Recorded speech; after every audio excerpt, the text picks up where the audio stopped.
launched me into my whole obsession with buying albums and getting into music and everything. So that one bass hook really got me juiced. So when I finally interview Bill Wyman, and he's like one of my all-time favorite bands, Stones' all-time favorite band, and I get him, Bill, I just wanted to tell you about this bass hook. It meant the world to me. It could totally hook me into the Stones, and I've been loving the Stones for years, and I saw you on the Steel Wheels or all this, that. And this is what he says to me. I didn't write that bass hook, and that was Ronnie playing the bass. And I felt like absolute shit. I didn't know what to do. I was like, oh my God. I was so embarrassed. I mean, like, who's thinking that Ron is playing the bass? But, Ronnie's amazing. Ronnie can play fucking anything. I mean, Ronnie's like a freak of nature. He can play anything. But he's the bassist for the Stones. I'm assuming that's him. Weren't you the one who told me that, like, all the bass lines that one would like in a Rolling Stones song are usually not played by Bill? Oh, I didn't know I don't think I told you that, but...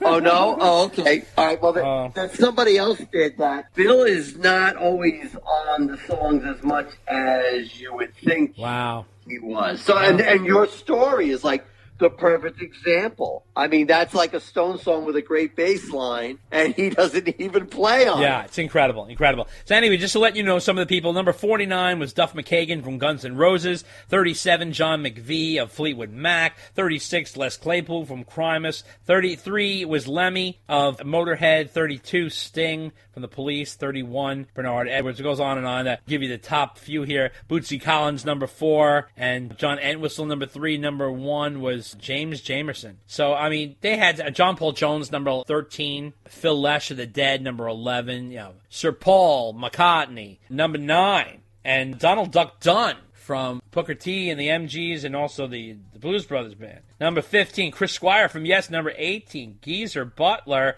from Black Sabbath, number 21, Flea, number 22, Bill Wyman made it in at 23. Dave's going to kick him out. Number 24, Geddy Lee of Rush, number 25, Cliff Burton of Metallica. So that's it. No Billy Sheehan. I mean, Billy, I'm so sorry, buddy. I don't know what to tell you. You are number 1 in my heart. That's for sure. I don't understand. I don't understand how he's not on that list. You don't understand. I don't. You're still looking in your underpants waiting for it to grow, too. So you still don't. Well, that's true. But you don't understand a lot of things. that I understand. Now you understand. That I understand. Billy Sheehan not on the top 50 bassists of all time list. That I don't understand. Okay. So anyway, speaking of Billy Sheehan, his cohort, Steve Vai, was on The Professor of Rock, and he talked about how he made Yankee Rose. And he says, Dave and I kind of clicked that way. There's something in us, a bizarre sense of humor, so to speak. A lot of rock stars would have never gone for something like that. He's talking about the talking part with the guitar in the beginning of the song. But Dave was like, yeah, man, this is crazy. Let's do it. He says Dave was his fourth and final mentor that provided him with the tools that he needed to go anywhere else he wanted to go. And he said he's an intense guy who is serious about being in shape. Well, Dave taught him about being in incredible physical shape. He said it's vital for touring. If you're going to go on tour for a long period of time, you cannot mess around. You have to be bulletproof, says Steve. And we are always going to the gym and climbing or running. And he says that he would bring demo tapes to Dave, and he said it would all come together with a big contribution with everybody, with Billy's bass, really created an attitude for the song for Yankee Rose. And he gave us a nice little insight there. What did you make of that, Dave?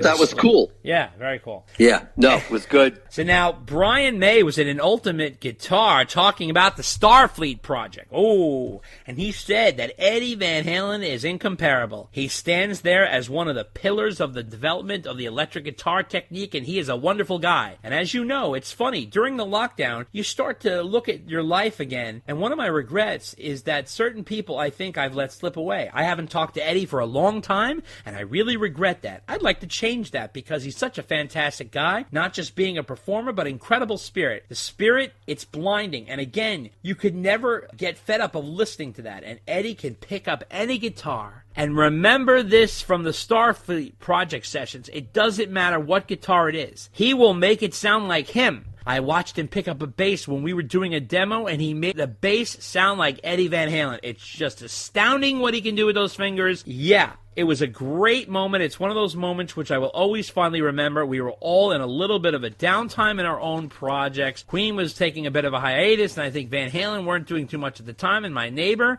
drummer Alan Grazier from REO Speedwagon, wasn't doing much either. So we all got together, and it was one of those few occasions where I was the prime mover, and I got up and made the phone calls and said, "Shall we do this?" I think at the time it was new for me. I was used to answering other people's phone calls. So having the courage to do that and then actually acting out and doing it in the studio live was totally live. What you hear is absolutely happened in the moments, and it was thrilling beyond belief. The adrenaline was flowing through our bodies, was absolutely extraordinary. And yes, I think the thing that probably brought us together was the blues thing, because both Edward and I had that in our DNA, the blues stuff. Then we veered away into something very different. But when we started, particularly the Blues Breaker track, I think we kind of had Eric Clapton in our minds, and the people that Clapton would revere, like B.B. King, Muddy Waters. It was the power of the blues that made it gel. I remember Eddie saying, you got me to play today in a way that I haven't played in years. Just simple and from the heart with that kind of feeling. So yeah, it was a great time. What a nice memory. What do you think of that? Yeah, that was... Brian's always been a nice guy. Oh, he's so cool. Yeah. So, and I do like the Starfleet project that they worked on. Blues Breaker's amazing. Well, the Blues Breaker song, but I like the whole... The EP they did. Yeah. Starfleet.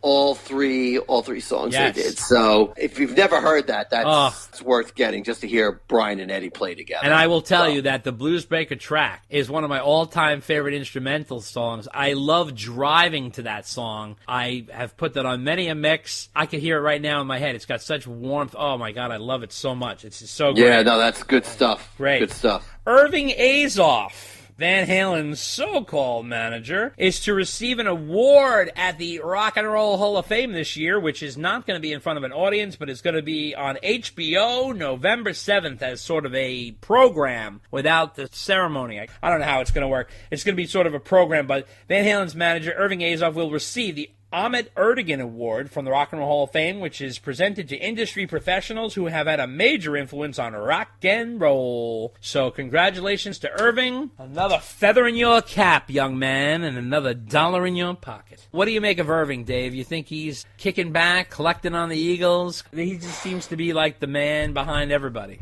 Well, he certainly puts enough hard work into all that. That's right. So he definitely deserves the award. He's definitely a mover and player in the industry. Well, in 1994, hell froze over, and he brought the Eagles back together. So that's right. So there you go. There you go. And last item of the Van Halen news section is Cathedral. The 1982 Van Halen instrumental track by Eddie Van Halen was remade by the Chanting Monks, and this is their clip.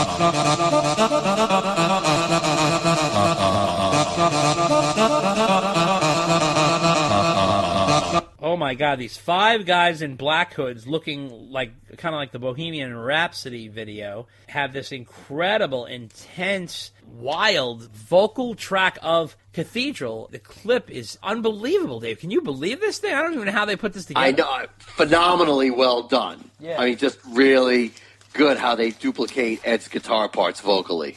So good. Absolutely. So good. Absolutely. And that wraps up Van Halen news. And that's the way it is. Good night. And we are on to our all-time episode for Sammy Summer Special. Okay, so Red, the book from 2011. Ooh, full of controversy, brimming with all kinds of dirty, filthy tales of Van Halen. Sammy lets it spill.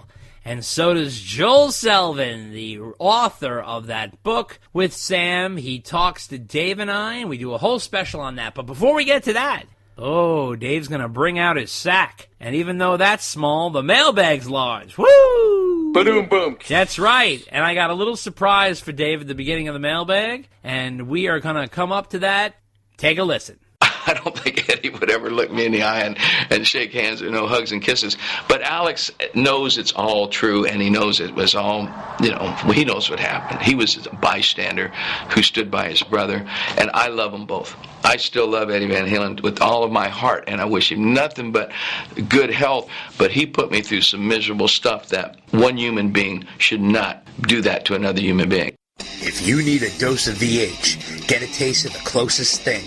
Romeo Delight, the ultimate Van Halen tribute band, playing all the hits from the David Lee Roth era, first classic 6 albums, plus deep cuts, some of which have never been played live before by the band. They even throw in popular tracks from the Sammy Hagar era and solo hits. The most viewed Van Halen tribute band on YouTube, Romeo Delight, doing customized recreations of staging, instruments, and costumes from the classic Van Halen era. They even perform entire Van Halen albums in sequence. Romeo Delight plays theaters, casinos, summer indoor and outdoor festivals, and special events. They're also available for private parties. To contact them, call Bud Blanche at 215-704-5144. That's 215-704-5144. Or via email at sonicparade1@yahoo.com. Romeo Delight, the ultimate Van Halen tribute band. Hi, this is Stuttering John Melendez, the most popular person on the Howard Stern Show and the Tonight Show with Jay Leno, and you're listening to Dave and Dave Unchained. Yeah. Author Greg Renoff is back with a new book, Ted Templeman, A Platinum Producer's Life and Music. The new biography of the record producer Ted Templeman, who went on to produce Van Halen, the Doobie Brothers, Van Morrison, Aerosmith, Sammy Hagar, and more. The book, which runs $19.95, and it's currently available at Amazon.com. From the man who brought you Van Halen Rising comes Ted Templeman, A Platinum Producer's Life and Music, written by Templeman as told to Greg Renoff. Available for only $19.95 at Amazon.com. Order it today. Well, I like to think that Van Halen has completely changed the face of modern music as we know it, and I'll explain that because it sounds preposterous initially, is that there's a huge faction of people who try and mimic Van Halen, copy, they play lickety-split like Edward does, or they try and get the Alex Van Halen drum sound and that sort of thing.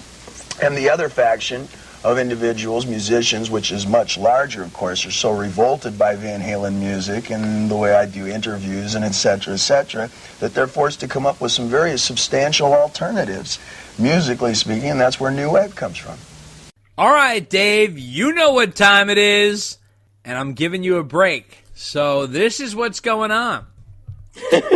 We are going to be using Dave's masterpiece that we unveiled last week in place here, so that we're relieving him of his duties. Oh, you're funny. Oh, well, you worked hard on it, and I don't want it to go to waste with just one episode. Thank you. It's nice and fun, and this way you get to kick back and Can we just read the letters? let it all hang out. All right.